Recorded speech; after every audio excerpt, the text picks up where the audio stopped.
আসসালামু আলাইকুম এভরিওয়ান, সকলকে পড়ালেখার আরও একটি অ্যাকাউন্টিং ম্যারাথন ক্লাসে স্বাগত জানাচ্ছি। আশা করছি প্রত্যেকে ভালো আছেন, সুস্থ আছেন এবং অনেক অনেক বেশি সুন্দর আছেন। ওকে, সো আজকে আমরা খুবই গুরুত্বপূর্ণ দুটি চ্যাপ্টার, ব্যাংক সমন্বয় বিবরণী এবং রেওয়া মিল নিয়ে ইনশাল্লাহ ডিসকাস করব। সো এই ক্লাসে আমি যেহেতু এই চ্যাপ্টার দুইটাতে যেমন ব্যাংক সমন্বয় বিবরণী হচ্ছে অনেক বেশি ইম্পর্টেন্ট ফর এমসিকিউ, এখান থেকে প্রায় 4 থেকে 5টা এমসিকিউ আসতে দেখা যায়। এরপরে আমি মোটামুটি সহজ, আমি এই ক্লাসে ফোকাস করব বেসিক্যালি এমসিকিউ এবং বেসিক কোয়েশ্চেনের উপর, যেগুলো হচ্ছে আপনার এমসিকিউতে সবচেয়ে বেশি কাজে লাগবে এবং সিকিউতে কাজে লাগবে। যেমন ব্যাংক সমন্বয় বিবরণী অনেকে ভয় পায়, কারণ হচ্ছে তারা হচ্ছে এটা ভয় অনেকে অ্যান্সার করবে না। সো আমি এখানে কিছু সিকিউর সামান্য কিছু টুলস দেখাই দিব, যেটা সত্য কথা সেটা আমি এক ক্লাসে তো আর পুরো দুইটা ক্লাসে একদম ফার্স্ট টু লাস্ট শেষ করা যাবে না, যতটুকু সম্ভব শেষ করব, বাট এমসিকিউ একদম 100% সাপোর্ট এখান থেকে পাবেন ইনশাল্লাহ। সো প্রত্যেকে দ্রুত ক্লাসে হচ্ছে জয়েন হয়ে যান, খুব দ্রুত জয়েন হয়ে যান। আমি হচ্ছে আমার গ্রুপগুলোতে একটু দিয়ে দিচ্ছি, আপনারা হচ্ছে সবাই একটু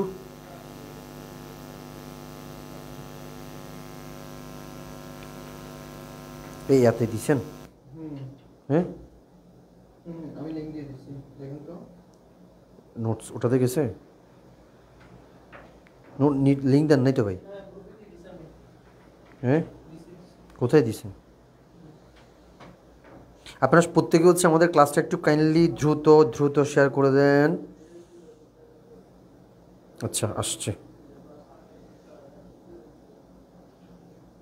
ওকে, সো দেখতে পাচ্ছি আমাদের সাথে কে কে আছে একটু দেখি। আমাদের সাথে হচ্ছে প্রিশঙ্কর আছে, কাশ্মীর আছে। ভাই, হিসাব বিজ্ঞান শব্দটা শুনলে মনটা অপবিত্র হয়ে যায়। স্যার আসসালামু আলাইকুম, কেমন আছেন? আচ্ছা, এটা একটু বলি, এটা কে বলছে? এটা হচ্ছে রায়হান রহমতুল্লাহ। আচ্ছা, আসলে আমার নিজেরও খুব খারাপ লাগতেছে। আজকে সকাল থেকে ইউটিউব, ফেসবুক কোথাও হচ্ছে ঢুকতে পারতেছি না, সব জায়গায় সেম অবস্থা।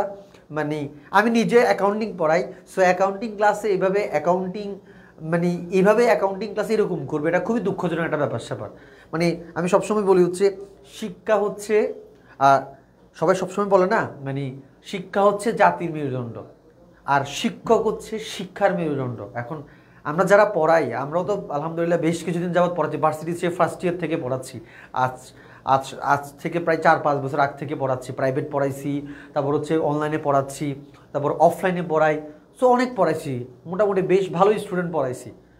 তো এর মধ্যে এসে আসলে যদি এইভাবে দুঃখজনক কাজকর্ম যেগুলো করলো, এটা আসলে খুব নাক্কারজনক ব্যবসা। আমরা খুব এটার জন্য খুবই নিন্দা প্রকাশ করতেছি।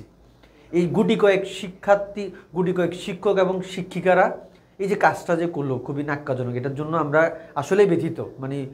নিজেকে এখন এখানে দাঁড় করাতে আমি 100 বার ভাবতেছি। আমি এসে আধা ঘন্টা পর্যন্ত আমরা অফিসে আড্ডা দিচ্ছিলাম, আসলে এটা কী হলো আজকে, অথবা কী করলো। হয়তো বা তাদের ইন্টেনশন ছিল হচ্ছে তাদের হচ্ছে পেজটাকে একটু প্রমোট করা, নেগেটিভ মার্কেটিং করা। নেগেটিভ মার্কেটিং একটা নামের একটা ওয়ার্ড আছে, বাট নেগেটিভ মার্কেটিং করতে গিয়ে আমি যদি মোরালি ইথিক্যালি যদি আমি ডেস্ট্রয় হয়ে যাই, নিজেকে স্পয়েল করে দিই, তাহলে জিনিসটা তো হইলো না। হয়তো বা হ্যাঁ, তাদের পেজটা আজকে অনেকে সার্চ দিচ্ছে, অথবা দেখতেছে, গিয়ে দেখতেছে, ওদের ফলোয়ার্স বাড়তেছে, but it does not exist. এটা আসলে কি বলতে হবে, এই ফলোয়ার্সটা এক্সিস্ট করবে না সারা জীবন। আমরা আসলে দেখেন, আমরা ভাইরাল হওয়ার এমন ধান্দায় আছি, কোন পর্যায়ে গেলে আমরা এরকম নাক্কারজনক একটা কাজ করতে পারি, ভাইরাল হওয়ার জন্য। যাই হোক, আল্লাহ তাদেরকে হেদায়েত দান করুক, আমরা তাদের জন্য হেদায়েত কামনা করছি আল্লাহর কাছে। আর যদি হেদায়েত না করে, এই ধরনের মানুষকে আল্লাহ নালদ দেয়, একদম শেষ করে দেয়। যারা এইভাবে লাইভ ক্লাসে এসে স্টুডেন্টদের সিরিয়াস মোমেন্টে, হিসাব বিজ্ঞান পরীক্ষা সিরিয়াস মোমেন্টে, স্টুডেন্ট অলরেডি আইসিটি পরীক্ষা খারাপ হয়েছে, তার পরের দিন অথবা তারপরে এসে স্টুডেন্টদের পরীক্ষা টাইমে এই লাইভ ক্লাসে এসে পড়াতে এসে তারা এসব করে। যাই হোক, আপনারা সবাই দোয়া করবেন এদের জন্য, যেন এদেরকে হেদায়েত দান করে, আদারওয়াইজ এদেরকে যেন স্পয়েল করে দেয় একদম। এরা যে ইন্টেনশন করছে, এদের খুব বাজে ইন্টেনশন এটার জন্য। ওকে, আমরা অনেক কথা বললাম। আমরা প্রত্যেকে হচ্ছে ভাই অ্যাকাউন্টিং ক্লাস করতে চাই, আমি অ্যাকাউন্টিং পড়াতে আসছি। ভাই আর বজাইস না, আল্লাহর বাস্তে তোরা, আমি অ্যাকাউন্টিং পড়াতে আসছি। হ্যাঁ, আমার আশেপাশে কেউ নাই ভাই, আল্লাহর বাস্তে করিস না। এগুলো ভাবতে খারাপ লাগতেছে। যাই হোক, হোয়াটএভার, আমরা এসব বাদ দিই। আমরা হচ্ছে এখন পড়ায় মনোযোগ দিব। হ্যাঁ, আমরা হচ্ছে অনেক টাইম ওয়েস্ট হয়েছে মোটামুটি এইসব ফালতু কাজকর্ম করতে গিয়ে, আমরা এগুলো এখন বাদ দিব ইনশাল্লাহ। সো যেটা বলে, আমরা এখন দুইটা ক্লাসে ফোকাস করব, দুইটা চ্যাপ্টারে ফোকাস করব। একটা হচ্ছে রেওয়া মিল, একটা হচ্ছে কি ব্যাংক সমন্বয়। যারা ক্লাসে আছেন আশা করছি প্রত্যেকে শুরু থেকে শেষ পর্যন্ত থাকবেন। এখন আমি যা যা পড়াবো, ব্যাংক সমন্বয় বিবরণী এর চেয়ে কঠিন প্রশ্ন আর আসবে না, কথা বুঝতে পারছেন? রেওয়া মিলে এর চেয়ে কঠিন এমসিকিউ আসবে না। মনে রাখবেন সমন্বয় ব্যাংক সমন্বয় বিবরণী থেকে মিনিমাম আপনি 4 থেকে 5টা এমসিকিউ পাবেন মাস্ট। সো এই ক্লাসটা করলে আপনার রেওয়া মিল আর সবগুলো ক্লাস ইনশাল্লাহ প্রবলেম ক্লিয়ার হয়ে যাবে। তারপর কিছু সিকিউ দেখাই দিব রেওয়া মিল থেকে এবং সমন্বয় বিবরণী থেকে, ইনশাল্লাহ কাজে আসবে। ওকে, সো প্রত্যেকে ক্লিয়ার শুনতে পাচ্ছেন? এখানে কি বলছে? মানবিকের স্টুডেন্ট হয়ে হিসাব বিজ্ঞান ক্লাস করতে আসলাম, যদি কিছু মিস হয়ে যায় আস্তাগফিরুল্লাহ। রশন তালুকদার, দেখেন এই যে আমাদের এখন কি যে মানে লজ্জা লাগতেছে এখানে দাঁড়াতে, সাজে স্টুডেন্ট হয়ে অ্যাকাউন্টিং ক্লাস করতে আসছি। আস্তাগফিরুল্লাহ, আস্তাগফিরুল্লাহ, আল্লাহ মাফ করুক।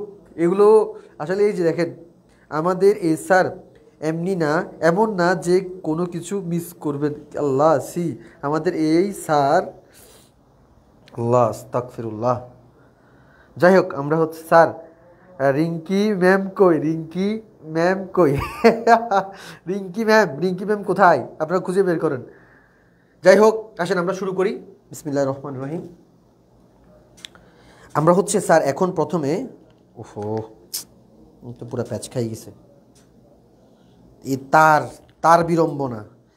আগে ছোট থাকতে হেডফোন যখন ইউজ করতাম তখন হেডফোনের তার বিড়ম্বনা, আর এখন বড় হয়ে অনলাইন ক্লাসে এসে এই যে হেডফোন, এই যে কী বলে সরি মাইক্রোফোন, এই মাইক্রোফোনের তার বিড়ম্বনা। একটু আগেও ঠিক ছিল। এটাও মনে হয় মহিলাদের মনের মতো, কখন যে কি চায়, কখন কি করতে চায়। ওই যে ক্লাসে যে আপু চাচ্ছিল ওরকম বোঝাই যায় না, বোঝাই অনেক মুশকিল, ঠিক আছে? সো হচ্ছে এরকম ব্যাচ খেয়ে যায় কখন কি করতে চায়। হ্যাঁ, পুরো একটা জেনারেশন লজ্জায় পড়ে গেল। স্যার শুধু আপনারা না, পুরো আমরা পর্যন্ত, মানে এগুলো দেখতে কি বাজে লাগতেছে জিনিসগুলো। একটা আমরা যারা পড়াই অনলাইনে দেখতেছে না মানুষ কি বাজে কনসেপশন করবে, গার্ডিয়ানরা আমাদের সম্পর্কে কি বাজে ধারণা করতেছে। মানে একটা পুরো প্ল্যাটফর্মের জন্য, সামান্য একটা প্ল্যাটফর্ম ধরতে গেলে এটার জন্য পুরো এত বড় প্ল্যাটফর্ম বাংলাদেশে সবাই সেম ফিল করতেছে। ওকে, সো স্যার দেখেন আমরা একটু সবাই এখন পড়ালেখায় ফোকাস করি। সবাই হচ্ছে খাতা কলম নিয়ে একটু বসেন কাইন্ডলি। দেখেন সবাই একটু দেখেন ভালো করে, আমরা অনেক কিছু শিখে ফেলবো এখন ইনশাল্লাহ। রে আমার এটা কাজ করতেছে না কেন? ওকে, আমরা ডিসকাশন করবো হচ্ছে কি স্যার, দেখেন সবাই ভালো করে বুঝেন। ব্যাংক সমন্বয় বিবরণী, রাইট? দেখেন স্যার আমি মেইনলি এখন ফোকাস করবো হচ্ছে এমসিকিউতে, আর সিকিউতে আপনার জন্য অনেকগুলো বিষয় ক্লিয়ার হয়ে যাবে। কেমন স্যার? দেখেন ব্যাংক সমন্বয় বিবরণী আমরা সবাই জানি। এখান থেকে এখানে বেসিক্যালি কি করা হয়, দেখেন দুইটা বই থাকে, একটা হচ্ছে নগদান বই আর একটা হচ্ছে কি পাস বই, আর একটা নাম হচ্ছে ব্যাংক বিবরণী। তাহলে স্যার দেখেন তো দুইটা বই, একটা হচ্ছে কি নগদান বই, একটা হচ্ছে কি পাস বই। কেমন? আসসালামু আলাইকুম ওয়া রাহমাতুল্লাহি ওয়া বারাকাতুহু। ওয়া আলাইকুম আসসালাম ওয়া রাহমাতুল্লাহি তাআলা ওয়া বারাকাতুহু। এক্সাক্ট একবারে মাইক দিছে। আচ্ছা স্যার এখন আর অনলাইন ক্লাস করতে ইচ্ছা করতেছে না। না ভাই রিয়াজউদ্দিন ক্লাস করো ভাইয়া, ক্লাস করো, আল্লাহ ভরসা। এরকম মানুষকে আল্লাহ হেদায়েত দেন, নাহলে না আলাদ দেখে। হ্যাঁ, এদের গুটি কয়েকজন আমরা এখন আমাদের নিজেদেরকে মাহরুম করে পড়াশোনা থেকে। তাই স্যার দেখেন নগদান বই হচ্ছে, দেখেন ব্যাংক সমন্বয় বিবরণী স্যার দেখেন দুইটা পার্ট, একটা হচ্ছে কি নগদান বই, একটা হচ্ছে পাস বই। স্যার ভালো করে বুঝুন, কোয়েশ্চেনগুলো সবাই কাইন্ডলি নোট করবেন। আমরা ব্যাংক সমন্বয় বিবরণীতে কী করি? আমরা দেখেন নগদান বই দেখেন দুইটা জেড থাকে, একটা নগদের কলাম, একটা ব্যাংকের কলাম। অর্থাৎ আমরা বেরলি আমার যে অ্যাকাউন্ট আছে, মনে করেন আমরা সবাই এখন নিজেদেরকে ব্যবসায়ী ভাবি, যদিও বা আমরা অনেকে এখনও ব্যবসা করতে পারি না, আমিও গরিব। সো আপনারা হয়তো আমার মতো অনেকে গরিব আছেন এখানে। সো নিজেদেরকে তারপরে মনে অনেক কিছুই ভাবা যায়, নিজেদেরকে ব্যবসায়ী ভাবেন। আপনার ব্যবসায়ের একটা অ্যাকাউন্ট কোথায় আছে? ব্যাংকে আছে। সো আপনি ব্যাংকের সাথে প্রতিনিয়ত কী করেন? লেনদেন করেন। তো ব্যাংকে কত টাকা আপনি জমা রাখতেছেন, ব্যাংক থেকে কত টাকা উইথড্র করতেছেন, তো এই জিনিসগুলো আপনি আপনার বইয়ে কি করেন? হিসাব রাখেন। তো এটা হচ্ছে নগদান বই। আর সেম জিনিসটা হিসাব রাখে কে বলেন তো? ব্যাংকও আপনার ওরা হাজার হাজার ক্লায়েন্ট, সো ক্লায়েন্টদের হিসাব রাখতে হয়। তো ক্লায়েন্টের হিসাবও সে রাখে, ওই ক্লায়েন্টের হিসাব সে যেখানে রাখে ট্রানজ্যাকশনের মানে লেনদেনের, সেটা হচ্ছে পাস বই বা ব্যাংক বিবরণী। তাহলে স্যার পাস বই বা ব্যাংক বিবরণী মানে বুঝতে পারছেন এটা কি? এটা হচ্ছে ব্যাংক। তাহলে পাস বই বা ব্যাংক কে প্রস্তুত করে বলুন তো? পাস বই বা ব্যাংক প্রস্তুত করে কে বলুন তো? ব্যাংক প্রস্তুত করে। মনে থাকবে প্রথম এমসিকিউ এখান থেকে দেখেন, পাস বই বা ব্যাংক বিবরণী কে প্রস্তুত করে? ব্যাংক প্রস্তুত করে। আর নগদান বই কে প্রস্তুত করে? নগদান বই প্রস্তুত করেছে আমানতকারী বা ব্যবসা, মনে থাকবে স্যার? তাহলে আমরা নগদান বই আর হাইরে বিলকিস কি খেলা দেখাইলি, that was practical in biology. Okay, আমরা এখন অ্যাকাউন্টিং ক্লাস আছি। Hello guys, now we are in accounting class, not at biology. Okay, আমরা এগুলো বাদ দিই না, ফালতু এগুলো বাদ দেন, এগুলো বাদ দেন আল্লাহর রাস্তায়। স্যার দেখেন নগদান বই, সো নগদান বইয়ের মধ্যে আমানতকারী, নগদান বই কে প্রস্তুত করে? আমানতকারী এবং কে বা ব্যবসা। পাস বই বা ব্যাংক বই কে প্রস্তুত করে? ব্যাংক তৈরি করে। স্যার অনেক সময় নগদান বই এবং পাস বইয়ের মধ্যে কিছু ভুল ভ্রান্তি হয়, যেমন ব্যাংক চার্জ করছে। ব্যাংক চার্জ করলে এটা কোথায় লেখা হয় বলুন তো? এটা ব্যাংক বিবরণীতে ব্যাংক তার হিসাবে লিখে ফেলে। এই যে ব্যাংক কি করে, ব্যাংকের যে মানে যারা ব্যাংকে কাজ করে, ব্যাংক কি করে, ব্যাংকে চার্জ করলে সে পাস বইয়ে লিখে বা ব্যাংক বিবরণীতে লিখে ফেলে। সো এই ব্যাংক চার্জটা মনে করেন যে আমি আমার নগদান বই থেকে লিখে নেই, অর্থাৎ ব্যাংক যে আমার অ্যাকাউন্টকে চার্জ করছে, আমার অ্যাকাউন্ট থেকে টাকা হ্রাস পেয়েছে। সো এটা পাস বইয়ে লিখা হয়েছে, নগদান বই লিখা হয় নাই। এই যে পাস বই এবং নগদান বইয়ের মধ্যে যে গড়মিলগুলা, যে ভুল ত্রুটিগুলো হয়, এগুলোকে সমাধান করার জন্য যে বিবরণী, তাকে বলা হয় ব্যাংক সমন্বয় বিবরণী। সবাই কি ব্যাংক সমন্বয় বিবরণী মানে কি ভাইয়া বুঝতে পারছেন? কিন্তু স্যারকে বলুন তো ব্যাংক সমন্বয় বিবরণী মানে কি বুঝতে পারছেন? দেখেন ব্যাংক সমন্বয় বিবরণীকে ইংরেজিতে বলা হয় BRS। এটা একটু লিখে নেন। BRS এর পূর্ণরূপ কি? Bank reconciliation, reconciliation statement. সবাই একটু লিখে নেন তো কষ্ট করে ভাই, ব্যাংক রিকনসিলিয়েশন স্টেটমেন্ট। আজকে হাসি থামাতে পারছি না ভাই, হাসিস না ভাই, কষ্ট করে পড়াশোনা কর, হাসিস না। হাই রে, আচ্ছা ভাই সবাই কি বুঝছেন নাকি একটু স্যারকে বলুন তো, বুঝা গেছে? তাহলে ভাইয়া BRS মানে কি? Bank reconciliation statement. তাহলে এটা হচ্ছে আমাদের এখান থেকে একটা MCQ আসতে পারে, কেমন? আচ্ছা, তাহলে আমরা এটা কি সবাই বুঝতে পারছি নাকি স্যারকে বলুন তো, বুঝে গেছে নাকি বলুন তো একটু কষ্ট করে? বুঝে গেছে ব্যাংক যে BRS মানে কি? সবাই একটু কাইন্ডলি ক্লাসে অ্যাটেন্ড করেন, মনোযোগ দেন। তাহলে নগদান বই কে তৈরি করে? আমানতকারী বা ব্যবসা। পাস বই বা ব্যাংক কে তৈরি করে? ব্যাংক তৈরি করে। বুঝে গেছে স্যার? সবাই একটু রেসপন্স করেন, কেমন? আমরা আজে বাজে কথা না বলি, পড়াশোনায় ফোকাস করি, বুঝছেন সবাই? আর দেখেন স্যার, আর এখান থেকে আর একটা প্রশ্ন, সেটা হচ্ছে এখন প্রশ্ন স্যার দেখেন, নগদান বই প্রস্তুত করে হচ্ছে আমানতকারী, আর পাস বই বা ব্যাংক বিবরণী প্রস্তুত করে কে? ব্যাংক। তাহলে স্যার ব্যাংক সমন্বয় বিবরণী কে প্রস্তুত করে? ব্যাংক সমন্বয় বিবরণী কে প্রস্তুত করে? আমানতকারী। তাইলে স্যার আমানতকারী কি কি তৈরি করে? নগদান বইও আমানতকারী তৈরি করে, ব্যাংক সমন্বয় বিবরণী আমানতকারী তৈরি করে, পাস বই আর ব্যাংক বিবরণী কে প্রস্তুত করে? ব্যাংক তৈরি করে। সবাই কি বুঝছেন? একটু স্যারকে বলুন তো, বুঝা গেছে কোনটা যোগ ঘরে হবে, কোনটা বিয়োগ ঘরে হবে? না স্যার যোগ বিয়োগ লাগবে না আপনাকে, আপনি জাস্ট আগে এটা বুঝেন।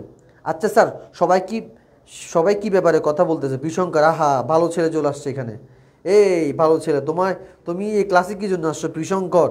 সবাই কি ব্যাপারে কথা তুমি জানো না? সবাই কি এটা বুঝতে পারছেন ভাইয়া? বলেন তো ব্যাংক সমন্বয় বিবরণী কে প্রস্তুত করে? আমানতকারী। এগুলো কিন্তু সবগুলো MCQ বোর্ড কোশ্চেন, দেখবেন পাস বই কে তৈরি করে? ব্যাংক তৈরি করে। আশা করি প্রত্যেকে বুঝতে পারছেন, এটা কেটে দিচ্ছি। এবার দেখেন স্যার এখান থেকে আরও কিছু গুরুত্বপূর্ণ প্রশ্ন, সেটা হচ্ছে আপনাকে প্রশ্ন করবে, দেখেন নগদান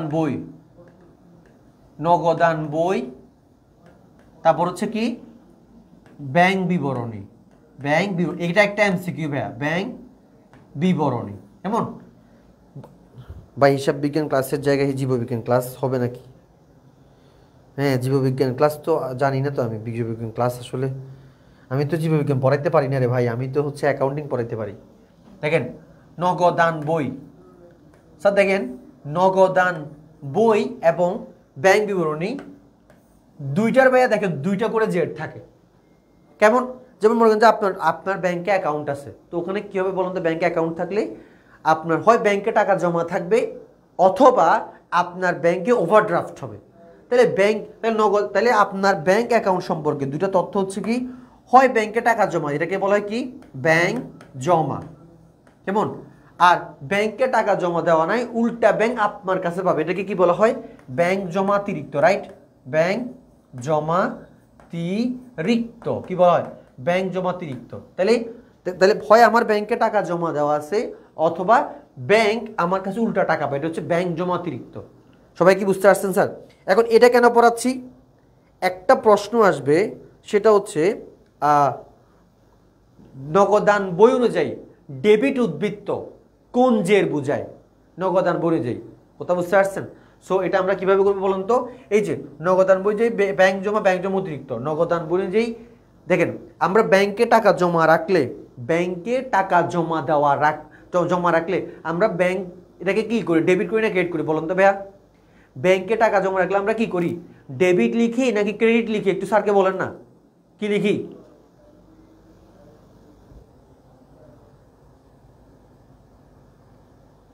মনে রাখবেন, ব্যাংকে টাকা জমা রাখলে সেটাকে আমরা কি লিখি, ডেবিট লিখি। আর জমা অতিরিক্ত কি লিখি, ক্রেডিট লিখি। কারণ ব্যাংক জমা এটা হচ্ছে আমার জন্য এক প্রকার সম্পদ, এই জন্য আমরা ডেবিট লিখি। আর জমা অতিরিক্ত এক প্রকার দায়, এই জন্য আমরা ক্রেডিট করি। তাহলে নগদান বই অনুযায়ী যদি ডেবিট বলে, তাহলে বুঝতে হবে ব্যাংকে টাকা জমা দেওয়া আছে। নগদান বই ডেবিট মানে কি, ব্যাংকে টাকা জমা দেওয়া আছে। আর নগদান বই অনুযায়ী ক্রেডিট মানে হচ্ছে কি, ব্যাংক জমা অতিরিক্ত। আর এখানে যা ভাববো ঠিক তার উল্টা হবে কোথায়, ব্যাংক বিবরণীতে। কিরকম স্যার উল্টা কিরকম, একটু দেখান তো। মানে হচ্ছে এখানে ব্যাংক জমা, এখানে ব্যাংক জমা অতিরিক্ত।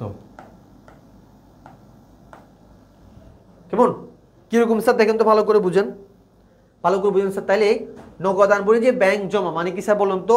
আমার নগদ, তাই যদি বলা হয় নগদান বই যে ডেবিট ব্যালেন্স মানে কি, ব্যাংকে টাকা জমা দেওয়া আছে। ক্রেডিট ব্যালেন্স বলে ব্যাংক জমা অতিরিক্ত। সেম ওয়েতে এখানে যা ভাববেন তার উল্টো এখানে ভাববেন। এখানে ব্যাংক জমা সমান কিছু ডেবিট ছিল, তার এখানে কি হবে বলুন তো, এখানে ক্রেডিট হবে। আর এখানে ব্যাংক জমা অতিরিক্ত মানে কি ছিল, ক্রেডিট ছিল, এখানে কি হবে বলুন তো ভাই, এখানে ডেবিট হবে। কেমন, এটা কি হবে, ডেবিট হবে। বুঝতে পারছেন? সো এই কোয়েশ্চেনটা খুবই ইম্পর্টেন্ট। উস্তাদ জান আসসালামু আলাইকুম। ওয়ালাইকুম সালাম। স্যার এটাতে স্টার মার্ক দেন, কেমন, এটাতে স্টার মার্ক দেন। এটা একটি স্ক্রিনশট নিয়ে নেন তো ভাই, স্ক্রিনশট নিয়ে নেন তো। নগদান বই অনুযায়ী ডেবিট মানে হচ্ছে ব্যাংক জমা, নগদান বই অনুযায়ী ক্রেডিট মানে হচ্ছে ব্যাংক জমা অতিরিক্ত। ব্যাংক বিবরণী অনুযায়ী ক্রেডিট যে ব্যালেন্স যদি বলে এমসিকিউতে, তাহলে বুঝতে হবে এটা ব্যাংকে টাকা জমা দেওয়া আছে। আর যদি ডেবিট বলে তাহলে কি হবে, ব্যাংক জমা অতিরিক্ত। বুঝে গেছে সবাই, বুঝতে পারছেন?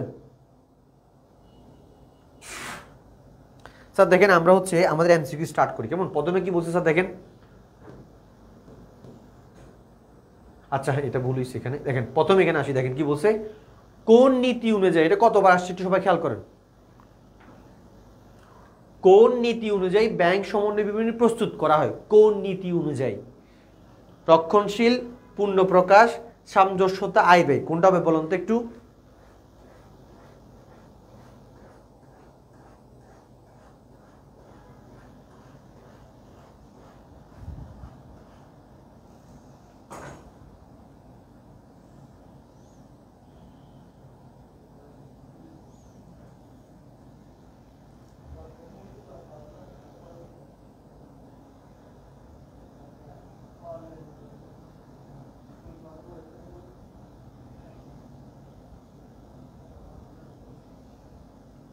ক হবে, ক হবে স্যার। এটা হচ্ছে পূর্ণ প্রকাশ নীতি। কে কে অ্যান্সার দিছে দেখি তো। বিশঙ্কর বলছে ক। খ স্যার, এটা ক হবে, পূর্ণ প্রকাশ নীতি। পূর্ণ প্রকাশ নীতি, ভেরি গুড। আচ্ছা এরপরে স্যার খেয়াল করেন কি বলছে এখানে, ব্যাংক সমন্বয় বিভিন্ন উদ্দেশ্য কি? উদ্দেশ্য হচ্ছে গড় মিলের কারণ খুঁজে বের করা। অর্থাৎ আমার নগদান বই এবং পাস বইয়ের মধ্যে কি কি ভুলগুলো হয়েছে সেগুলো কি করা, খুঁজে বের করা। কেমন, এরপরে স্যার কি বলছে দেখেন তো, ব্যাংক সমন্বয় বিবরণী কে প্রস্তুত করেন? একটু আগে বলছিলাম, দেখছেন একটু আগে যে বললাম যে কথাগুলো কেন ইম্পর্টেন্ট, হয়তো আপনারা অনেকে গুরুত্ব দেন নাই, বাট এখন দেখেন ব্যাংক সমন্বয় বিবরণী কে প্রস্তুত করেন। আমরা বলছিলাম তিনটা বই এখানে, নগদান বই, পাস বই, ব্যাংক সমন্বয় বিবরণী। পাস বই আর হচ্ছে ব্যাংক বিবরণী। এখন স্যার খেয়াল মাথায় রাখবেন, নগদান বই প্রস্তুত করে হচ্ছে আমানতকারী। এটা আচ্ছা আগে এটা অ্যান্সার বলুন তো দেখি, এটা অনেক জায়গায় আসছে, এটা কি হবে 4 নাম্বার কি হবে দেখি তো। 4 নাম্বার গ হবে বলতেছে, আমানতকারী। একটু আগে বলছিলাম 4 নাম্বার। কাশফিম সরি করতে দিয়েছি, স্মিথ বর্ধন, আচ্ছা স্মিথ বর্ধন, আচ্ছা তাহলে এটা অ্যান্সার হবে কি স্যার বলুন তো, আমানতকারী। তাহলে কয়েকটা জিনিস খেয়াল করেন, নগদান বই এবং ব্যাংক সমন্বয় বিবরণী প্রস্তুত করেছে আমানতকারী। আর শুধু ব্যাংক বিবরণী বা পাস বই, ব্যাংক সমন্বয় বিবরণী না, শুধু ব্যাংক বিবরণী যদি বলে শুধু ব্যাংক বিবরণী, শুধু ব্যাংক বিবরণী বলে হচ্ছে কি ব্যাংক প্রস্তুত করে। তাহলে শুধু ব্যাংক বিবরণী কে প্রস্তুত করে? ব্যাংক। আর ব্যাংক সমন্বয় বিবরণী নগদান বই কে প্রস্তুত করে? হচ্ছে আমানতকারী। কেমন ক্লিয়ারলি বুঝা গেছে স্যার? বলুন তো বুঝতে পারছেন কিনা?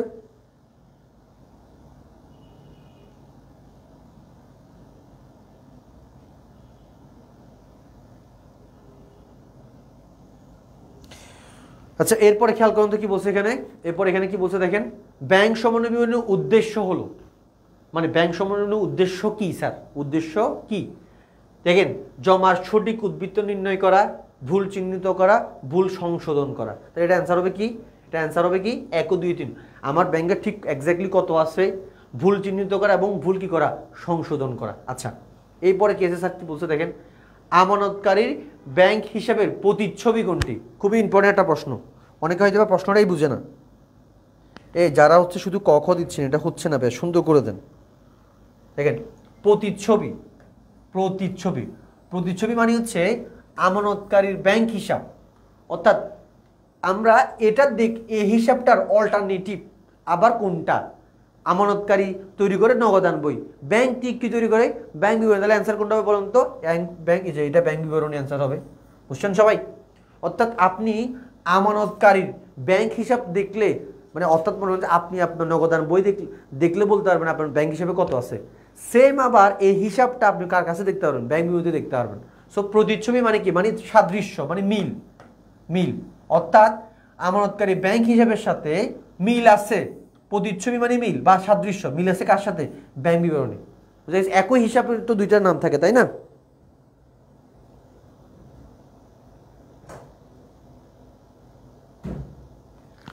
এরপরে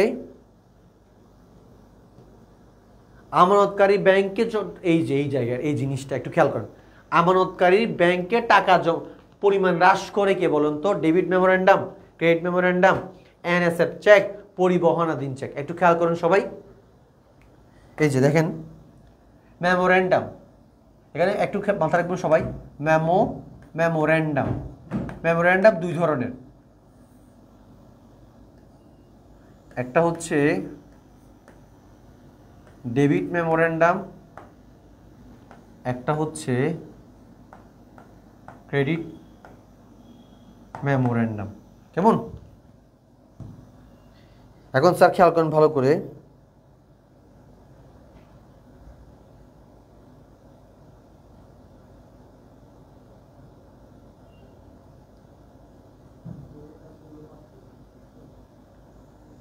খেয়াল করেন ভালো করে বুঝেন। আমাদের মেমোরেন্ডাম দুই ধরনের, একটা হচ্ছে ডেবিট মেমোরেন্ডাম, একটা হচ্ছে ক্রেডিট মেমোরেন্ডাম। মনে রাখবেন এটা টেকনিকটা কি? ডেবিট মেমোরেন্ডাম মানে হচ্ছে ব্যাংকের টাকা হ্রাস করা। কি? ব্যাংকের টাকা হ্রাস করা, হ্রাস করা। আর ক্রেডিট মেমোরেন্ডাম মানে হচ্ছে ব্যাংকের টাকা বৃদ্ধি করা। বুঝে গেছে? তাইলে ডেবিট মেমোরেন্ডামের মধ্যে হচ্ছে, ডেবিট মেমোরেন্ডামের মাধ্যমে আমার ব্যাংকের টাকা হ্রাস করে, আর ক্রেডিট মেমোরেন্ডামের মাধ্যমে ব্যাংকের টাকা বৃদ্ধি করে। আমাকে এখন কি বলছে? আমানতকারী ব্যাংকের টাকার জমার পরিমাণ হ্রাস করে। তাহলে হ্রাস কে করে স্যার বলুন তো? একটু কাইন্ডলি 7 নম্বর অ্যান্সার কি হবে? 7-এর ক বলতেছে সবাই। Very good. পিশঙ্ক উত্তর দিয়েছে, কাশ্মীর উত্তর দিয়েছে, নাসিমা আক্তার উত্তর দিয়েছে, ভেরি গুড। তারপর হচ্ছে কি বর্ধন উত্তর দিয়েছে।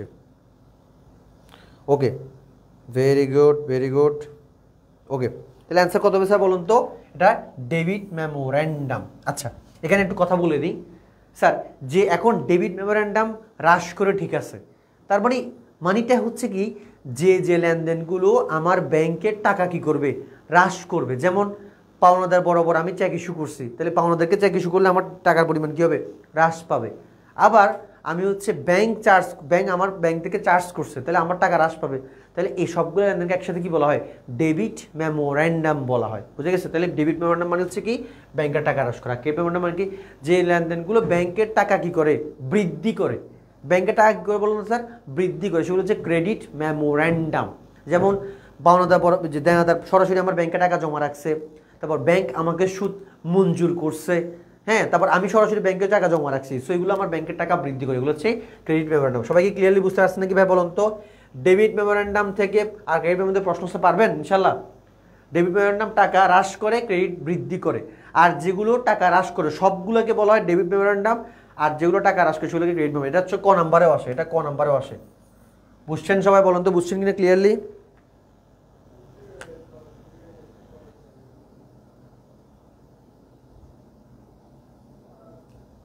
আচ্ছা, এরপরে দেখেন, এখন খেয়াল করেন স্যার কি বলছে এখানে, কোনটির জন্য ডেবিট মেমোরেন্ডাম ইস্যু করা হয়। তাহলে ডেবিট মেমোরেন্ডাম মানে কি? টাকা হ্রাস করে এরকমই লেনদেন না। তাহলে এখানে আমরা দেখব যেটার জন্য টাকা হ্রাস করে তার জন্যই তো আমি ডেবিট ইস্যু করবো, তাই না? তাহলে দেখেন তো স্যার, ব্যাংক কর্তৃক মঞ্জুরকৃত সুদ, এটা টাকা বৃদ্ধি করে। ব্যাংক কর্তৃক লভ্যাংশ আদায়, এটাও টাকা কি করে? বৃদ্ধি করে। আর ব্যাংক কর্তৃক প্রাপ্য নোটা দেয়, এটাও টাকা বৃদ্ধি করে। তাহলে টাকা হ্রাস করে কোনটা? Bank service charge. তাহলে এটার জন্য আমি কি করতে হবে? আমার ডেবিট মেমোরেন্ডাম কি করতে হবে? ইস্যু করতে হবে। কেমন? সবাই বুঝতে পারছেন? ওকে, এরপরে খেয়াল করেন কি বলছে এখানে, কোনটি ক্রেডিট মেমোরেন্ডাম মানে হচ্ছে কি? তাহলে ক্রেডিট মেমোরেন্ডাম মানে কি? দেখছেন, একটা এমসিকিউ দিয়ে, একটা টপিক দিয়ে কতগুলো জিনিস আমরা পারতেছি আলহামদুলিল্লাহ। কি বলছে? কোনটি ক্রেডিট মেমোরেন্ডাম, কোনটি ক্রেডিট মেমোরেন্ডাম, অর্থাৎ কোনটা আমার ব্যাংকের টাকা বৃদ্ধি করবে সেটা হচ্ছে এখানে ক্রেডিট মেমোরেন্ডাম আসবে। কেমন? তাহলে স্যার বলুন তো এখানে 8 নম্বরে কি আসবে? ব্যাংক সার্ভিস চার্জ, তারপর হচ্ছে অপর্যাপ্ত তহবিল চেক, চেক প্রিন্টিং খরচ, ব্যাংক সুদ আদায়। তাহলে ক্রেডিট মেমোরেন্ডাম মানে কি? আমার টাকা বৃদ্ধি করবে। তার টাকা কোনটা বৃদ্ধি করে একটু বলুন তো? 8 নম্বর কি হবে একটু বলুন তো দ্রুত? 8 নম্বর কি হবে?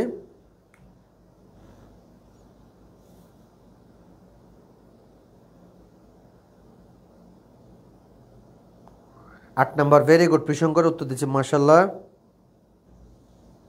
9 নম্বর, 9 নম্বর কি দিচ্ছে? ওকে, অ্যান্সার হবে কি ভাই? ব্যাংক সুদ আদায়, অর্থাৎ ব্যাংকের টাকা বৃদ্ধি পায় এটার মাধ্যমে। আচ্ছা, এরপরে কি বলছে দেখেন, কোনটির জন্য ব্যাংকের ডেবিট মেমোরেন্ডাম ইস্যু করা হয় থাকে। দেখছেন কতগুলো আসছে সেটা আমরা বুঝতে পারছি। সেটা কি দেখেন তো? জমাকৃত চেক প্রত্যাখ্যান। এটা কেন বলতেছি স্যার ভালো করে বুঝেন। এই যে ব্যাংক সমন্বয় বিবরণী, তারপর হচ্ছে কি, ভালো করে বুঝেন, কোনটির জন্য ডেবিট মেমোরেন্ডাম ইস্যু করা হয়, তারপর টাকা হ্রাস করে এমন জিনিস। ব্যাংক সমন্বয় বিবরণী, ব্যাংক বিবরণী, ডেবিট, এগুলো তো কোনো লেনদেনই না। লেনদেন কোনটা? জমাকৃত চেক প্রত্যাখ্যান। আমি প্রথমে জমা দিয়েছিলাম, ব্যাংকে টাকা বাড়ছিল, এখন ব্যাংকের থেকে টাকা কমেছে, প্রত্যাখ্যান করছে, টাকা কমবে, দ্যাটস ওয়াই কোনটা হবে? Debit memorandum. কেমন? বুঝছেন সবাই?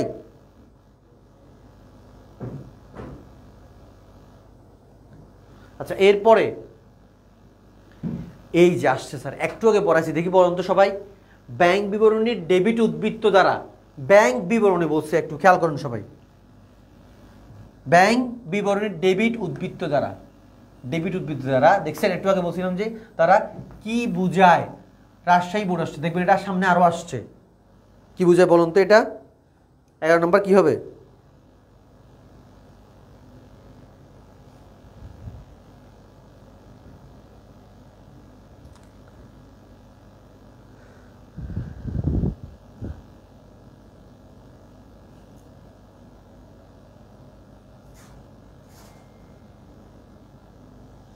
নয়ের কি রে ভাই? এর এখন 9 চলে আসছে এখনো। নেটে ডিস্টার্ব নাকি অন্য কিছু? 11 এর ঘ বলতেছে কাশ্মীর, শ্রীমান্ত রয় ঘ বলতেছে। আচ্ছা,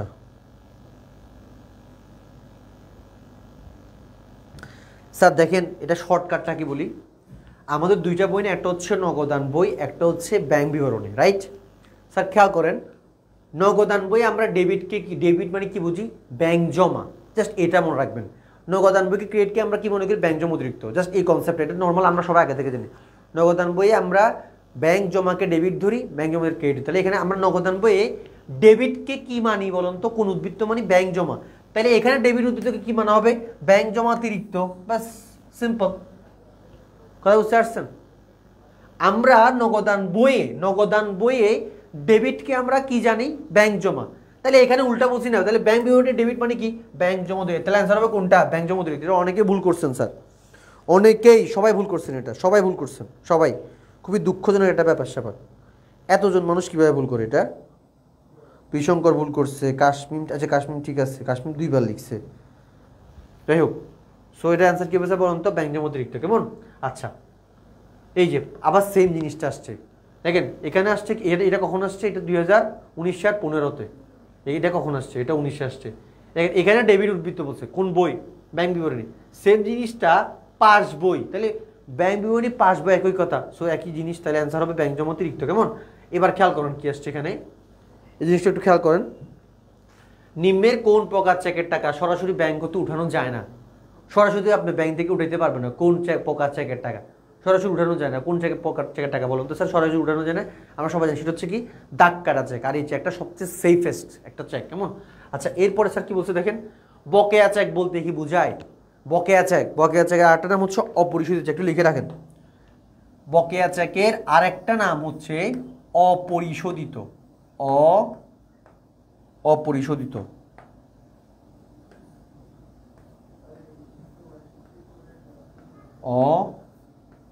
অপরিশোধিত চেক। বকেয়া চেকের নাম কি বলুন তো? অপরিশোধিত চেক। অর্থাৎ আমি কাউকে আমার পাওনাদারকে দেওয়ার জন্য এই চেকটা লিখছিলাম, বাট পাওনাদারকে আমি দিতে পারি না বা দিই নেই, তাহলে এটাকে বলে অপরিশোধিত চেক। তাহলে কি হবে স্যার বলুন তো? ইস্যুকৃত চেক যা ব্যাংক কর্তৃক ব্যাংকে উপস্থাপিত না হওয়ায়, যে অ্যান্সার হবে কোনটা? অ্যান্সার হবে কোনটা বলুন তো? 14 নম্বর ক হবে। কেমন? 14 ক। কি আপনাদের ওখানে কি নেট স্লো নাকি অন্য কিছু লেটে যাচ্ছে?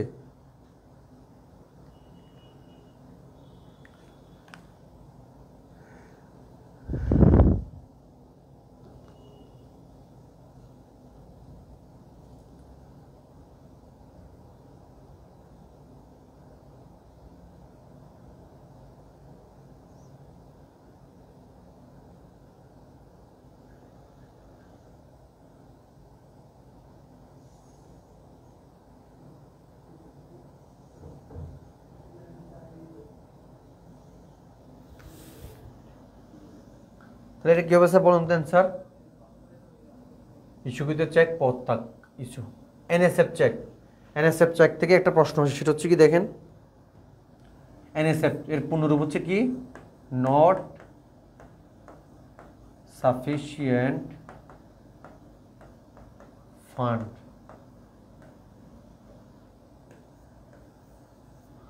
এনএসএফ মানে কি? Not sufficient fund. Not sufficient fund. তাহলে দেখুন স্যার, অর্থাৎ জমাকৃত চেক প্রত্যাখ্যান। এটা বাংলা হচ্ছে কি? জমাকৃত চেক প্রত্যাখ্যান। একটু মুখস্থ করে ফেলবেন এটা, 15 নাম্বারটা।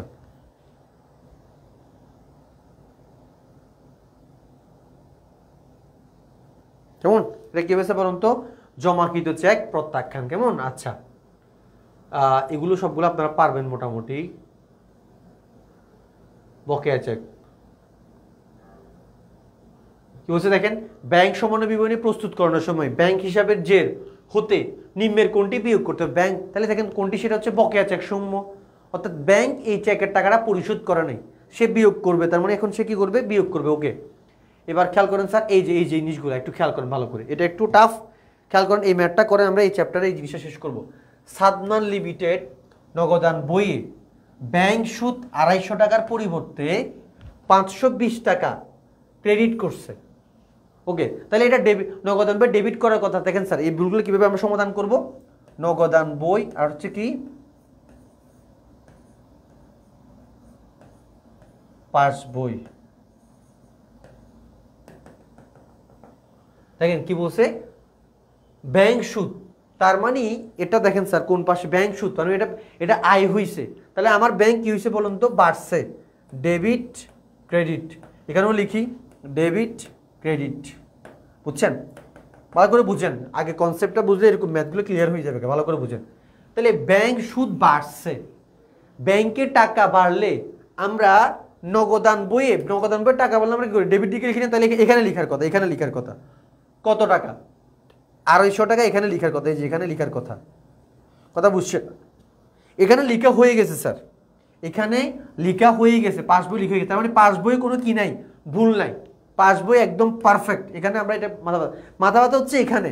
তাইলে 250 টাকা, এটা আমি কোথায় লিখার কথা? ডেবিট পাশে। ডেবিট পাশে তো লিখি নাই, তাহলে এখানে 250 টাকার একটা পার্থক্য হয়েছে। আবার আমি এটা কোন পাশে 520 টাকা, তাহলে এখানে আবার 520 টাকা, তার মানে এখানে একবার 250 টাকা, একটা ভুল করছি লিখি না এটা, আবার 520 টাকা এখানে লিখছি, মানে এখানে আবার পার্থক্য হয়ে গেছে না? তাহলে কত টাকা টোটাল? 520, তাহলে টোটাল 770 টাকা, বুঝছেন? তাহলে আমার টোটাল গড় মিলের কারণ কত হবে? কত? 770। আর এই জিনিসটা আমাদের সমন্বয়েও কাজে লাগে, সরি রেওয়া মিলেও কাজে লাগে। অর্থাৎ ডেবিটে লিখার কথা ক্রেডিটে লিখে ফেলছি, এরকম যদি হয় একদম শর্টকাট হচ্ছে কি দুইটা টাকা একসাথে যোগ করে দিবেন, কথা বুঝছেন? মানে যেমন এখানে দেখেন আমি সুদ আয় এটা নগদ আনবে ডেবিট পাশে লিখার কথা, কিন্তু লিখছি কোথায়? ডেবিট পাশে লিখি নাই, লিখছি উল্টা কোথায়? ক্রেডিট পাশে। তাহলে ভুলটা আমি দুইবার করছি। এরকম ভুলটা দুইবার করলে ডেবিটের টাকা ক্রেডিটে লিখলে, ক্রেডিট টাকা ডেবিটে লিখলে, এইটাকে আমরা একসাথে যোগ করবো, সেটা রেওয়া মিলের ক্ষেত্রে কেমন? একসাথে যোগ করলে আমরা কত আসে? 770 টাকা। বুঝছেন সবাই? পারা যাবে? 770 টাকা, কেমন? তাহলে পারবো আশা করি, কেমন? এটা পারবো আশা করি। আমাদের এখানে মোটামুটি এগুলোই এখানে হচ্ছে। আচ্ছা এবার 19 নাম্বারটা এটা বলবো, এটা 21টার এটাও একটু বলে দিই। ব্যাংক কর্তৃক ধার্যকৃত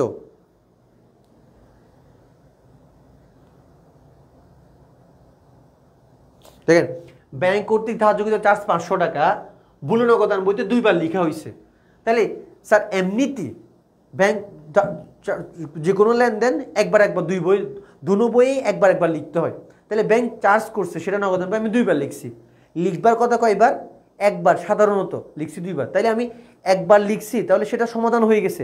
আবার একবার এক্সট্রা লিখছি, তাহলে আমার এখানে গড় মিল হবে কত? শুধু 500 টাকা। বুঝছেন সবাই?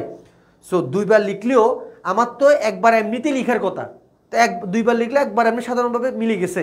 আবার একবার লিখছি, তাহলে আরেকবার লিখে মানে কত টাকা লেখা? বেশি লিখা, আমি 500 টাকা বেশি লেখা। তো অ্যান্সার হবে কত? 500। ওকে, এই চ্যাপ্টারে মোটামুটি এমসিকিউ স্যার এগুলাই। আমরা হচ্ছে এখন একটু ইয়াতে যাব, কি বলে রেওয়া মিলে যাব। রেওয়া মিলে একটু করে বলে দিই।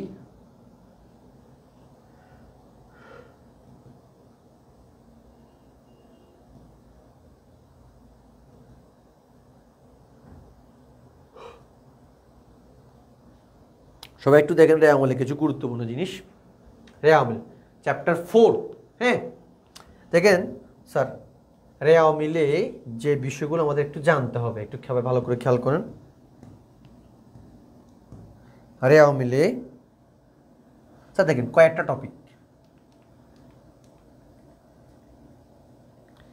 রেওয়া মিলে পরীক্ষায় যাওয়ার আগে যে বিষয়গুলো মাস্ট মাথায় নিয়ে যাবেন, নাম্বার 1 স্যার যেগুলো জানতে হবে, অবশ্যই জানতে হবে কেমন? 1 নাম্বার, রেওয়া মিলে আসে না সে লেনদেনগুলো কেমন? 2 নাম্বার, মুনাফা জাতীয় আয় ব্যয়, এটা আমাদের জানতে হবে মাস্ট। তারপর 3 নাম্বার, সম্পদ ও দায়ের প্রকারভেদ জানতে হবে। কি কি আছে এখানে? চলতি সম্পদ, চলতি দায়, তারপর দীর্ঘমেয়াদী সম্পদ, দীর্ঘমেয়াদী দায় ও দীর্ঘমেয়াদী।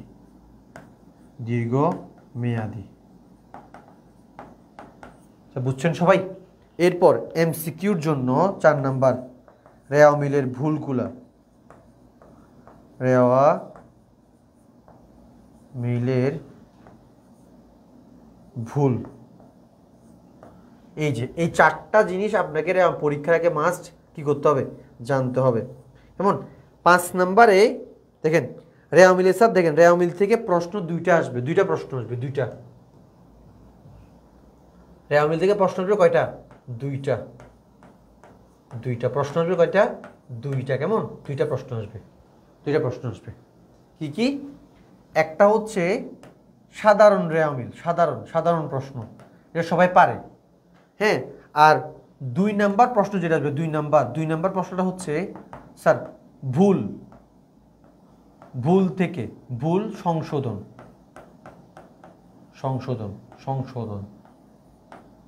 রেওয়া মিল।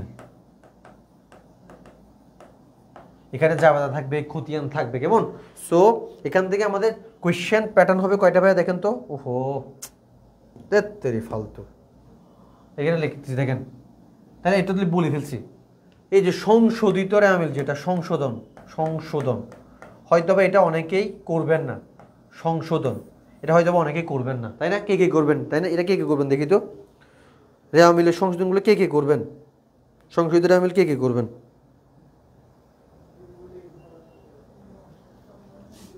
স্যার দেখেন, এরপরে হচ্ছে আমরা এখন তাহলে রেওয়া মিল থেকে 2টা প্রশ্ন আসবে। একটা হচ্ছে কি ভুল সংশোধন, আর যেখান থেকে হচ্ছে আমাদের সংশোধিত জাবেদা পারতে হবে, অনিশ্চিত হিসাব পারতে হবে। তারপর সাধারণ রেওয়া মিলে কি কি আসবে? ক নম্বরে প্রশ্ন আসতে পারে কি জানেন? সমন্বিত ক্রয়। অনেকে হয়তো সমন্বিত ক্রয়টা পারেন, একটু সমন্বিত ক্রয়টা বলে দিই আমি 1 বাই 1। দেখেন সমন্বিত ক্রয়, সমন্বিত ক্রয়, সমন্বিত ক্রয় কি কি আসবে স্যার দেখেন তো? প্রারম্ভিক মজুদ যোগ নিট ক্রয়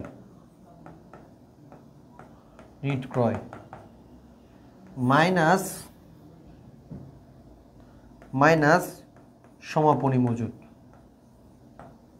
ব্যাস, এটা হচ্ছে আমার কি, এটা স্যার ক নাম্বারে প্রশ্ন আসে, ক নাম্বারে এটা আসে, বুঝছেন সবাই?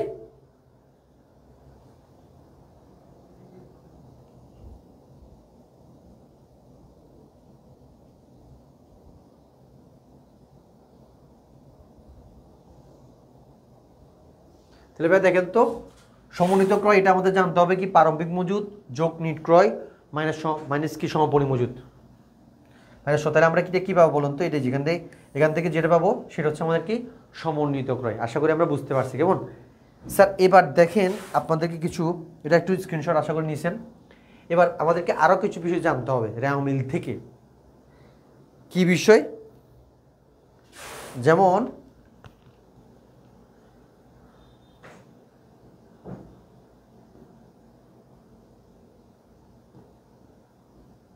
আচ্ছা, এটা একটু লিখে দিই, কেমন?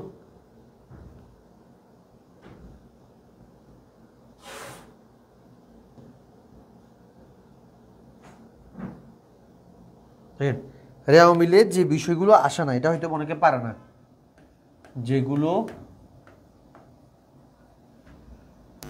যেগুলো আসে না কি কি স্যার দেখেন। নাম্বার 1 প্রারম্ভিক কি কি আসে না? প্রারম্ভিক নগদ ব্যাংক, প্রারম্ভিক ব্যাংক, আর প্রারম্ভিক নগদ, প্রারম্ভিক ব্যাংক, আর প্রারম্ভিক কি দেনাদার পাওনাদার।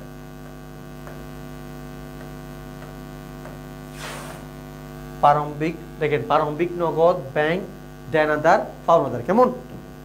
এরপর স্যার খেয়াল করেন আর কি কি আসে না। সমাপনীর ক্ষেত্রে কি একটু খেয়াল করেন। সমাপনীর ক্ষেত্রে হচ্ছে সমাপনী মজুদ,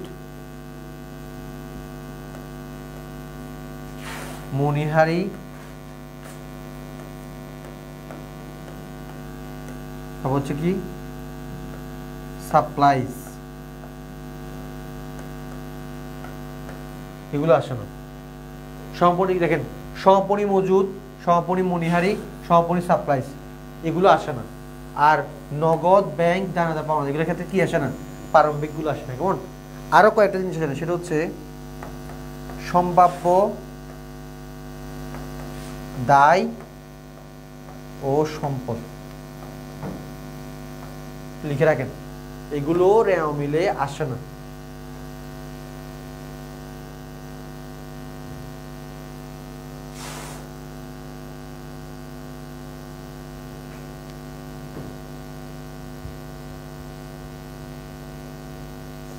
ওকে, সো স্যার আশা করি আমরা বুঝতে পারছি রেয়ামিলে কোনটা কোনটা আসে না। ওকে, স্ক্রিনশট নেন। 3, 2, 1। আচ্ছা, এরপরে স্যার দেখেন আমাদেরকে ভুল থেকে এমসিকিউ হয়, রেয়ামিলের ভুল থেকে।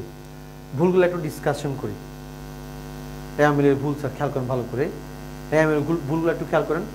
রেয়ামিলে যে ভুলগুলো ধরা পড়ে না আর ভুলগুলো হলেও রেয়ামিল মিলে যায়, এই ধরনের ভুলগুলো স্যার দেখেন, একটা হচ্ছে ভালো করে দেখেন, একটা হচ্ছে নীতিগত ভুল, আরটা হচ্ছে কি করণিক ভুল। কেমন কি কিভাবে বলুন তো? রেয়ামিলে যে ভুলগুলো ধরা পড়ে না বা ভুল হলেও যেগুলো মিলে যায়, সে হচ্ছে কি নীতিগত ভুল, আর হচ্ছে কি করণিক ভুল। নীতিগত ভুল কোনগুলো স্যার? এটা এমসিকিউতে আসবে মাস্ট। কেমন কোনগুলো দেখেন তো? মুনাফা জাতীয় আয় ব্যয়কে মূলধন জাতীয় আয় ব্যয় হিসেবে লিপিবদ্ধ করা। কিরকম? মূলধন জাতীয় আয় ব্যয়কে মুনাফা জাতীয় ব্যয়, অর্থাৎ মুনাফা জাতীয় লেনদেনকে মূলধন জাতীয় লেনদেনে লেখা, মূলধন জাতীয় লেনদেনকে মুনাফা জাতীয় লেনদেনে লেখা, এটা হচ্ছে কি আমার নীতিগত ভুল। যেমন কিরকম স্যার? যেমন যন্ত্রপাতির বার্ষিক অপচয়। বার্ষিক অপচয়টা হচ্ছে আমার জন্য এক প্রকার কি মুনাফা জাতীয় লেনদেন। এটাকে আমি কোথায় লিখলাম? আমি যন্ত্রপাতি হিসাবে, মূলধন হিসাবে লিখলাম। সো এটি করা যাবে না। বার্ষিক অপচয় প্রত্যেকবার হচ্ছে, প্রত্যেক বছর, এটা হচ্ছে আমার নীতিগত। তাহলে এটা হচ্ছে আমার একটা মুনাফা জাতীয় ব্যয়। সো এটাকে আমার লিখতে হবে কোথায়? আয় বিবরণীতে বা হচ্ছে মুনাফা জাতীয় ব্যয় লিখতে হবে। এটা মূলধন জাতীয় ব্যয় লিখলে ভুল হবে। তাহলে নীতির যে লঙ্ঘন হবে তখন সেটাকে আমরা বলবো কি বলুন তো? নীতিগত ভুল। আশা করি আমরা বুঝতে পারছি।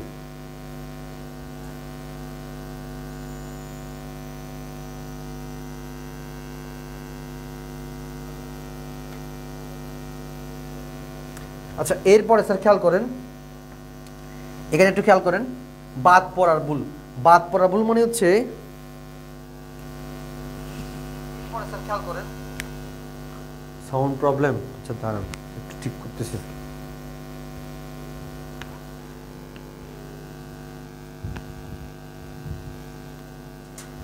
একটু ওয়েট করেন।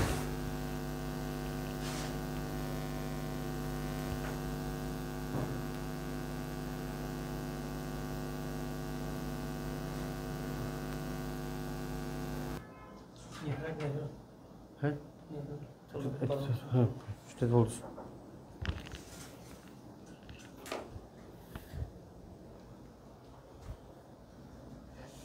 আচ্ছা, এখন কি আছে স্যার? সাউন্ড প্রবলেম কি এখন আছে?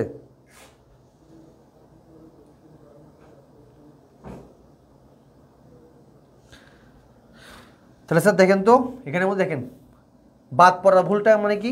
বাদ পড়া ভুল মানে হচ্ছে যে ভুলটা একদম মানে শুরুতে হয়েছে, মানে আমি মনে করেন যে হচ্ছে জাবেদাভুক্ত করার সময় একটা লেনদেনকে একদম বাদ করে দিছি, তো এটা হচ্ছে বাদ পড়া ভুল। তাহলে এটা হইলেও আমার রেওয়ামিল মিলে যায়। লিখার ভুল। লিখার ভুল মানে কি ভাই? দেখেন তো, আমি একদম শুরু থেকে 2000 টাকার জায়গায় আমি 200 টাকা করে লিখে আসতেছি, মানে একটা শূন্য আমি লিখতেছি না, 2000 টাকা লেগে কি লিখতেছি? 200 করে লিখে আসতেছি। তাহলে এটা হচ্ছে আমার কি বলুন তো? লিখার ভুল। তাহলে লিখার ভুল মানে কি ভাই? অর্থাৎ টাকার অঙ্কের ভুল বলতে পারি আমরা। ঠিক আছে, এবার দেখেন ভাই, বেদাখিলার ভুল। বেদাখিলার ভুল মানে কি দেখেন? মানে হচ্ছে নামের ভুল। কেমন? এই যে নামের ভুল, রহিমের জায়গায় করিম লিখা, করিমের জায়গায় রহিম লিখা। কথা বুঝছেন? রহিমের জায়গায় করিম লিখা, করিমের জায়গায় রহিম লিখা। তো এই যে এটা হচ্ছে বেদাখিলার ভুল। এটা কিসের ভুল বলেন তো? বেদাখিলার ভুল। বুঝে গেছে? সব বুঝতে পারছেন বেদাখিলার ভুলটা ভাইয়া? এবার খেয়াল করেন পরিপূরক ভুল। এটা মানে হচ্ছে কি একটা ভুলের কারণে আরেকটা ভুল মিলে যাওয়া। একটি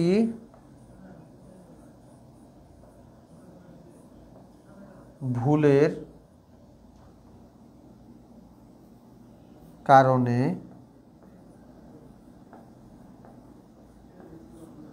আরেকটি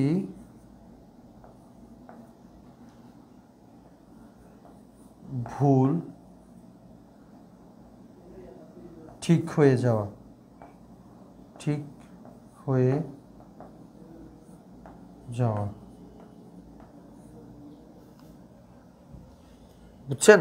তাহলে কি একটি ভুলের কারণে আরেকটি ভুলের টাকা, আচ্ছা এখানে টাকা লিখি, আরেকটি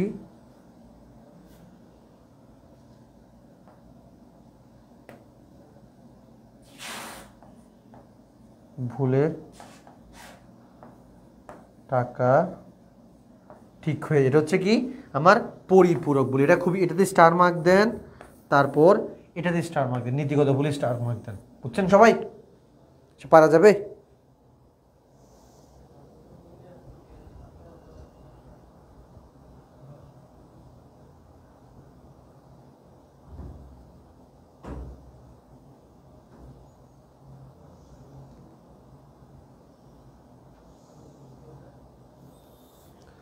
ওকে, আশা করছি আমরা এই চ্যাপ্টারের মোটামুটি এই জিনিসগুলো পারবো। এবার দেখেন কিছু জিনিস আপনাদেরকে আমি বলি, সেটা হচ্ছে আপনাদের হচ্ছে একটু সুবিধার জন্য বলতেছি, একটু ওয়েট করেন।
ভাই একটু দেখাচ্ছি, সেটা হচ্ছে এটাতে আপনারা ভুল করবেন।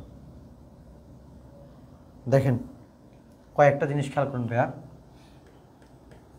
এটা একটু নোট করে নেন। বিক্রয়, যেমন আমরা দেখেন প্রাপ্য হিসাব, প্রাপ্য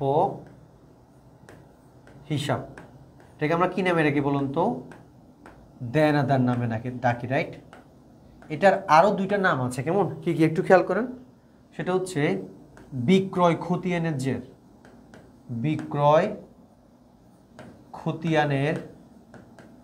খতিয়ানের জের, কেমন?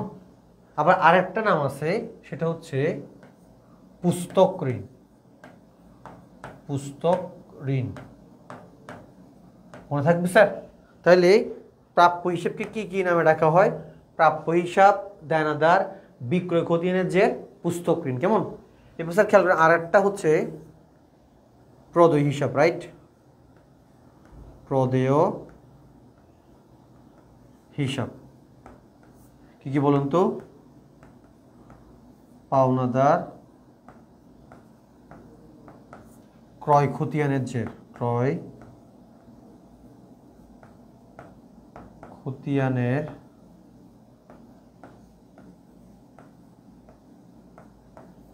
ওকে স্যার, স্যার পারা যাবে স্যার?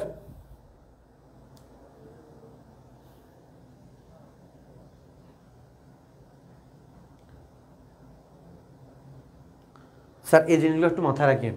প্রাপ্য হিসাব, দেনাদার, এই দুইটা হচ্ছে আমরা সবাই জানি প্রদেয় হিসাব, পাওনাদার। কিন্তু প্রাপ্য হিসাব, দেনাদারের আরও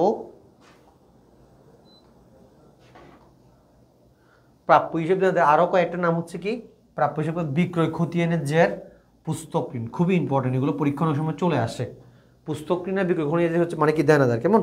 এবার স্যার খেয়াল করেন প্রদেয় হিসাব, প্রদেয় হিসাব পাওনাদারের আরেকটা নাম হচ্ছে কি?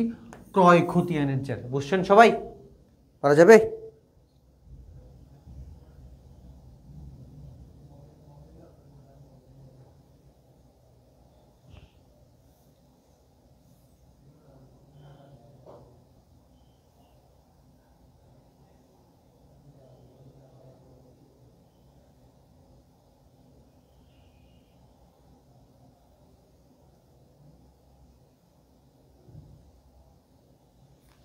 আচ্ছা আসেন আমরা হচ্ছে কাজ করি, আমাদের মোটামুটি বেসিক শেষ।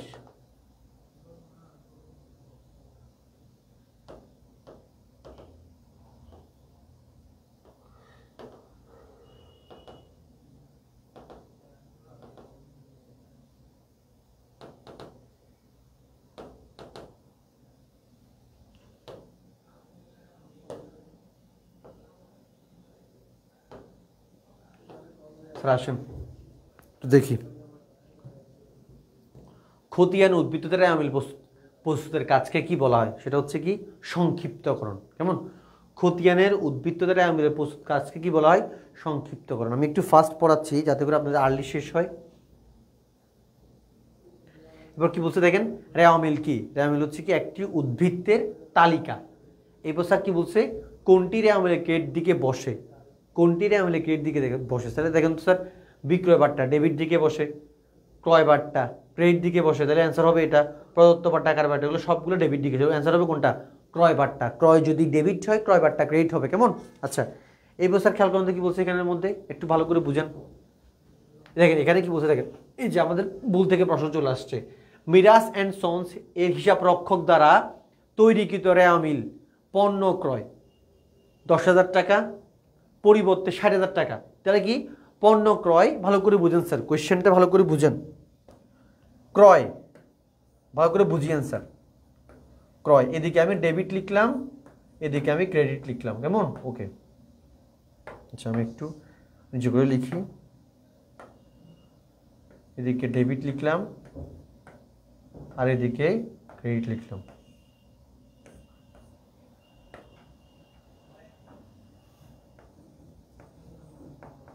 ক্রয় কি বলছে, লিখার কথা কত স্যার বলুন তো, 60,000 টাকা। পণ্য ক্রয় 50,000 টাকা লিখার কথা, লিখছি কত বলুন তো স্যার, 60,000 টাকা। তাহলে স্যার দেখেন তো এখানে আমি, দেখেন এখানে আমি কত টাকা বেশি লিখছি বলুন তো, 10,000 টাকা বেশি বেশি। এবার কি বলছে দেখেন, পণ্য বিক্রয় 70,000 টাকার পরিবর্তে, ভালো করে বুঝেন, 70,000 টাকার পরিবর্তে আমি 80,000 টাকা লিখছি। তাহলে স্যার দেখেন তো এখানেও কি এই বিক্রয় ক্রেডিট পাশে, বিক্রয় ক্রেডিট পাশে, তাহলে এখানেও কি আমি 10,000 টাকা বেশি লিখছি। তাহলে স্যার দেখেন তো এখানে কি হচ্ছে, ভালো করে বুঝেন। এখানে এখানে আমি একটা ভুল করছি, কথা বুঝছেন? তাহলে এদিকে এখানে 10,000 টাকা বেশি লেখা মানে কি, এখানে 10,000 টাকা গরমিল হয়ে যাওয়া, কারণ সমপরিমাণ ডেবিট দ্বারা সমপরিমাণ ক্রেডিট হয়। আমি এখানে 10,000 টাকা বেশি লিখছি মানে ক্রেডিট পাশে 10,000 টাকা কম হয়ে গেছে। আবার আমি ক্রেডিট পাশে আমি আবার 10,000 টাকা বেশি লিখছি, তাহলে এখানেও আমি ভুলভাবে 10,000 টাকা বেশি লিখছি, এখানেও ভুলভাবে 10,000 টাকা বেশি লিখছি। তাহলে দেখেন তো দুইটাই ভুল, কিন্তু আমার রেওয়ামিল মিলে যাবে। তাহলে যখন দুই পক্ষের ভুলের কারণে রেওয়ামিল মিলে যায় টাকার অঙ্কে, তখন তাকে আমরা বলি কি বলুন তো, পরিপূরক ভুল। বুঝছেন সবাই এটা? পরিপূরক ভুলটা কি সবাই বুঝতে পারছেন? পারা যাবে স্যার বলুন তো, পারা যাবে কিনা?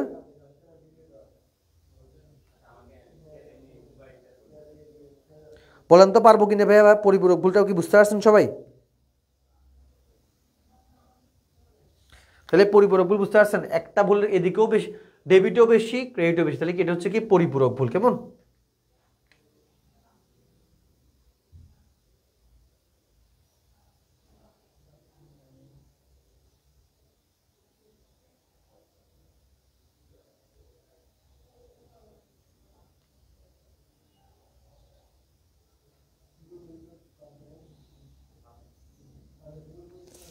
নাজমুল হাসান ভাই কি BAL বুঝায়? আচ্ছা ভাই সরি ভাই, তাইলে আপনি আসেন, আপনার থেকে শিখি কিভাবে বুঝাই, আপনি কেমন বুঝান একটু শিখি না, আসেন। আপনি দেখি না কতক্ষণ কথা বলতে পারেন, এখানে ক্যামেরার সামনে দাঁড়ায় কতক্ষণ বলতে পারেন। জানি না আপনার বয়স কতটুকু হয়েছে, বাট হচ্ছে যে আপনার হচ্ছে ম্যানার্সটা ঠিক করা উচিত অবশ্যই, বুঝতে পারছেন? মানে যে লেখাটা লিখে ফেলছেন খুব আবেগে পড়ে, জানি না কেন লিখছেন আপনি, আপনি কোন ক্লাসে পড়েন বা কী করেন, I don't know anything, but হচ্ছে যে এখানে এসে একটু কথা বলেন, 10 মিনিট কথা বলতে পারবেন। আমি জানি না আপনি মানে কতটুকু পড়ান বা কীরকম পড়ান, আপনি এসে একটু বুঝাই দেন আমাদেরকে, আমি স্টুডেন্ট হিসেবে পড়বো ইনশাল্লাহ আপনার কাছ থেকে।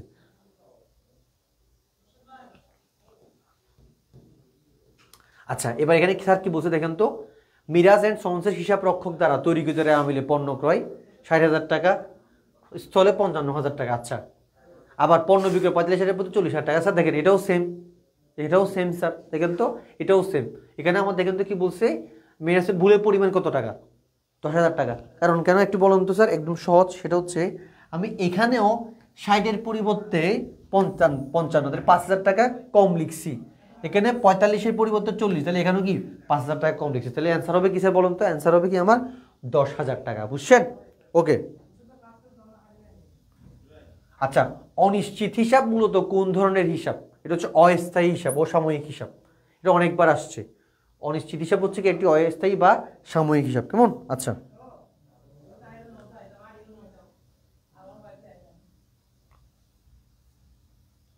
প্রারম্ভিক মজুদ প্লাস নিট ক্রয় মানে সমাপনী মজুদ। এটা মানে কি বলুন তো স্যার? এটা মানে হচ্ছে সমন্বিত ক্রয়। প্রারম্ভিক মজুদ প্লাস নিট ক্রয় মাইনাস সমাপনী মজুদ, এটা মানে হচ্ছে কি বলুন তো, সমন্বিত ক্রয়। কেমন? এবারে কি বলছে দেখেন তো, কখন সমাপনী মজুদ পণ্যের আমিলে অন্তর্ভুক্ত হয়? সমাপনী মজুদ তখন যখন সমন্বিত ক্রয় থাকে। তাহলে কি হবে? এটা এটা এটা অ্যান্সার ভুল আছে। এটা সমন্বিত ক্রয়, এই যে এখানে এটা ভুল হয়েছে, এটা এখানে এরকম এটা হবে সমন্বিত ক্রয় থাকলে। সমন্বিত ক্রয় থাকলে কি হবে? সমন্বিত ক্রয় থাকলে। কেমন? পারা যাবে স্যার? পর্যন্ত পারবেন কিনা? আচ্ছা, এরপরে স্যার কি বলছে দেখেন তো, কোনটির আমলে অন্তর্ভুক্ত হবে? একদম সহজ, সেটা হচ্ছে প্রারম্ভিক। আচ্ছা, এটা ভুল হয়েছে, এটা এটা না, প্রারম্ভিক নগদ তহবিল, প্রারম্ভিক, হ্যাঁ এটা ঠিক আছে, এটা এটা এটা এটা প্রারম্ভিক নগদ তহবিল, ব্যাংক জমা, প্রাপ্য হিসাব, এগুলো প্রারম্ভিকের আসে না। মণিহারি, সমাপনী মজুদ পণ্য, সাপ্লাইস, স্টেশনারি, এগুলোর প্রারম্ভিক মণিহারি, এগুলোর প্রারম্ভিক যে কি হবে? অন্তর্ভুক্ত হবে। মাথায় রাখবে, একটু আগে পড়াইছিলাম আমি। ওয়ালাইকুম আসসালাম স্যার। আচ্ছা, এরপরে স্যার দেখেন তো কি বলছে এখানে, হিসাবের প্রাথমিক বই থেকে ক্ষতি স্থানান্তরের সময় যে ভুল হয় এটাকে কি বলা হয়? বেদাগ। না, এটা তো ভুলই, এটা হচ্ছে স্যার বাদ পড়ার ভুল। যে ভুল সংগঠিত হয় এটা বেদাখিলের ভুল হয় না, এটা হচ্ছে বাদ পড়ার ভুল হবে, এটা বাদ পড়ার ভুল হবে।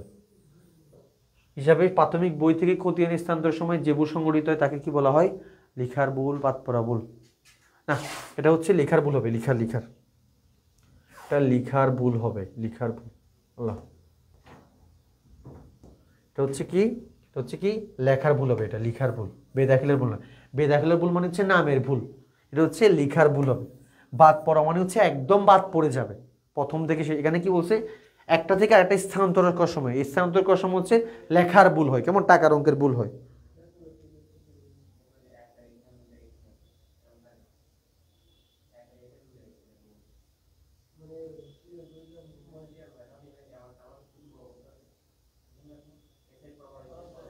আচ্ছা, এরপরে স্যার খেয়াল করুন তো কি বলছে এখানে, এই দেখেন, বিক্রয় উদ্দেশ্যে আসবাবপত্র কয় 10,000 টাকা, ভুল আসবাবপত্র হিসেবে লিপিবদ্ধ করেছে, এর সংশোধিত জাবেদা কি হবে? এটা একদম সহজ স্যার, দেখেন একদম সহজ, দেখাই দিচ্ছি,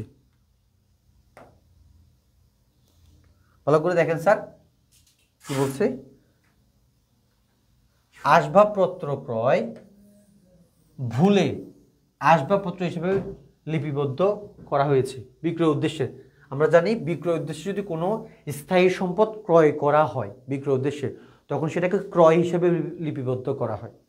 তাইলে আমি এটাকে লিখার কথা কি ডেবিট পাশে বলুন তো, লিখার কথা হচ্ছে কি আসবাবপত্র ক্রয়, লিখছি কি আসবাবপত্র। তাহলে আমাকে কি করতে হবে এখন?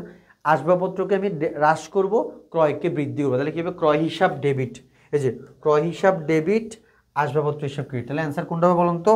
অ্যান্সার হবে এটা। তাহলে মনে রাখবেন, বিক্রয়ের উদ্দেশ্যে কোন স্থায়ী সম্পদ ক্রয় করলে সেটাকে আমরা ক্রয় হিসেবে লিপিবদ্ধ করব। তাহলে আমি আসবাবপত্র লিপিবদ্ধ করছিলাম, তাহলে আসবাবপত্র বাড়াইছিলাম, এখন আসবাবপত্র কমাবো, হ্রাস করবো, আর আমার ক্রয়টাকে বাড়াবো। কেমন? সো আশা করছি আমরা প্রত্যেকে বুঝতে পেরেছি। সো রেয়ামিল থেকে এগুলোই সবচেয়ে বেশি আসে। ইনশাল্লাহ দেখা হবে সন্ধ্যা 7:30টার ক্লাসে, তখন আমরা কিছু গুরুত্বপূর্ণ বিষয় ইনশাল্লাহ দিক নির্দেশনা দেবো এবং কিছু পড়াবো। সো সে পর্যন্ত অনেক বেশি ভালো থাকেন। অবশ্যই 7:30 ক্লাসে জয়েন দিবেন। আমরা অনেকগুলো এমসিকিউ এবং অবজয় চ্যাপ্টারে কিছু গুরুত্বপূর্ণ জিনিস দেখাবো। কেমন? সো এখন আমাদের ক্লাসটা এখানে শেষ করতে হচ্ছে, দেখা হবে নেক্সট ক্লাসে। সে পর্যন্ত অনেক বেশি ভালো থাকেন, সুস্থ থাকেন। আসসালামু আলাইকুম।